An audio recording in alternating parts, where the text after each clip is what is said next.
안녕하세요 여러분, 성공합시다. 여러분 드디어 이모집을 오픈했어요. 청년들이 너무 즐거워하고 행복해하는 모습에 정말 그동안의 어떤 노고 같은 것들이 다 사라졌을 뿐만 아니라 하나님이 정말 얼마나 기뻐하시는지 느껴지는 감격의 순간이었어요. 이모들도 한마음이 되어서 정말 아이들을 섬겨주셨는데요. 우리 이번 메뉴가 오늘이 복날이잖아요. 그래서 삼계탕이었거든요. 그 삼계탕 맛있고 예쁘게 해줄 거라고 계속 시뮬레이션 해서 연습해 오시기도 하시고 정말 처음 뵀는데 한마음으로 움직이시는 모습을 보면서 와 진짜 우리는 오이 패밀리구나 이런 생각들을 하게 되었어요. 자, 이제 시작이고 이제 매일 계속 오픈되어서 우리 아이들에게 이모집이 되어야 되는 거잖아요. 많은 헌신과 참여 또 사랑 가득 보내주시길 부탁드려요. 기도는 필수고요.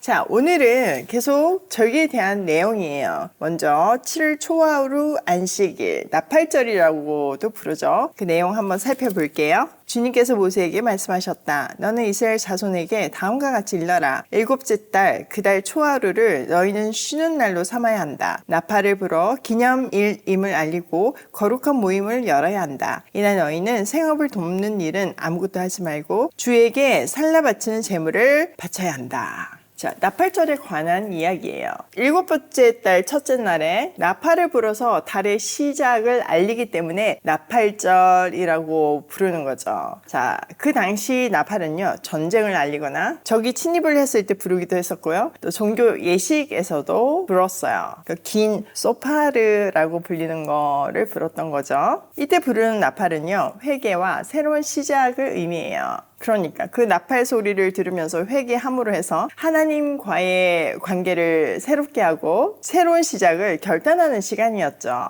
또 그 나팔절을 혼자 지내는 것이 아니라 공동체가 모이게 했잖아요. 그러므로 해서 공동체의 연합 그리고 하나님께 드리는 예배와 헌신을 상징하죠. 이 나팔절을 통해서 이스라엘 백성들은요, 와, 우리는 그래 하나님의 거룩한 백성이다 이렇게 정체성을 확인하고 하나님의 뜻대로 살아야 되겠다 이런 결단을 하기도 했어요. 또 나팔절은요, 가을이 시작됨을 알리는 절기였어요. 오늘날의 달력으로는 9월에서 10월에 해당하고요. 1년 중에 가장 중요한 달인 일곱째 달에 있는 중요한 절기였죠. 일곱째 달이 중요하다고 얘기한 거는 7이 완전수이기도 하고, 그래서 이 절기들이 7이라는 숫자를 기점으로 이렇게 세팅되어 있잖아요. 또 이 일곱째 달에는요, 3개의 절기가 있었으니까 진짜 중요한 달이죠. 자, 이 나팔절에는 일을 하면 안 된대요.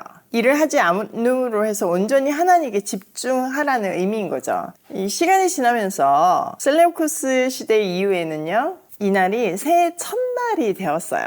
자, 26절. 주님께서 모세에게 말씀하셨다. 일곱째 달 열흘날은 속죄일이다. 너희는 이날에 거룩한 모임을 열고 고행하며 주에게 살라 바치는 제물을 바쳐야 한다. 이날은 속죄일 곧 주 너희의 하나님 앞에서 속죄의 예식을 올리는 날이므로 이날 하루 동안은 어떤 일도 해서는 안 된다. 자, 속죄일은요, 일곱째 달 열흘째 되는 날에 드리는 절기였어요. 이스라엘의 절기 중에서 가장 신성하고 중요한 날이었죠. 왜냐하면 죄를 사하는 그런 날이니까요. 또 이날은요, 이스라엘 백성들이 유일하게 금식을 해야 하는 날이었어요. 사람은 먹어야 사는 존재잖아요. 바깥에서부터 에너지가 들어와야지만 사는데 금식을 한다는 것은 내 생명이 하나님께 달려 있습니다. 이렇게 고백하는 거죠. 스스로 절제하며 금식함으로 해서 하나님의 그 죄사함의 은혜를 충만히 누리는 귀한 날이었어요. 자, 29절. 이날에 고행하지 않는 사람은 누구든지 자기 백성에게서 끊어지게 하여야 한다. 누구든지 이날에 어떤 일이라도 하면 내가 그를 백성 가운데서 끊어버리겠다. 이날 너희는 어떤 일도 해서는 안 된다. 이것은 너희가 사는 모든 곳에서 너희가 대대로 영원히 지켜야 할 규례이다. 이날은 너희가 반드시 쉬어야 할 안식일이며 고행을 해야 하는 날이다. 이날 아흔날 저녁부터 시작하여 그 다음날 저녁까지 너희는 아무 일도 하지 말고 쉬어야 한다. 자, 속죄일에는 아무 일도 하지 말고 자신을 돌아보면서 고행, 반성하라고 계속 강조하고 있어요. 자, 고행해야 한다는 말을 3번이나 반복하면서 속죄일이 어떤 날인지 그 의미를 강조하고 있죠. 일을 하지 말라는 것은 오직 하나님께 집중하라는 의미이기도 하고, 일을 하다 보면 그 일의 패턴이라는 게 있고 흐름이라는 게 있잖아요. 근데 그걸 멈추는 건 쉽지 않잖아요. 이거 안 하면 안 될 것 같잖아요. 근데 그때 멈춤으로 해서 내가 사는 그 모든 것은 나의 어떤 노력이나 나의 어떠함에 의해서 진행되는 것이 아니라 하나님이 책임지신다는 것을 노음으로 해서 가르쳐 주시는 거죠.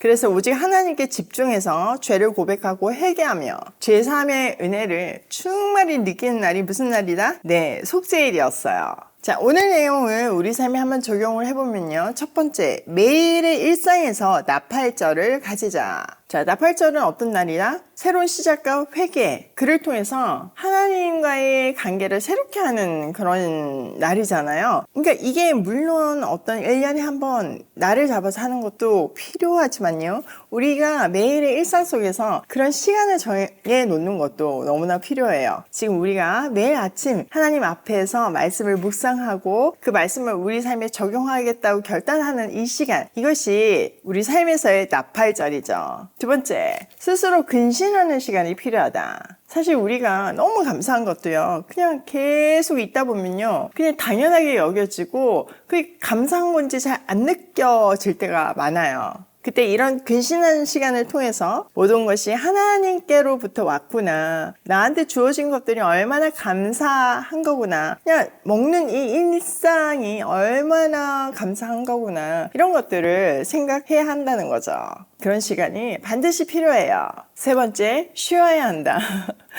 이거 얘기하면서 저도 좀 뜨끔하기는 했지만요. 우리가 쉰다는 것은요, 모든 것이 하나님께 속겠다, 내가 이 모든 것을 하나님께 맡기겠다, 이 의미인 거죠. 물론 우리가 열심히 일하고 또 성실하게 일해야지만 좋은 결과를 얻을 수 있죠. 그렇지만 쉼을 모르고 그냥 달리다 보면 우리는 번아웃 될 수밖에 없는 존재예요.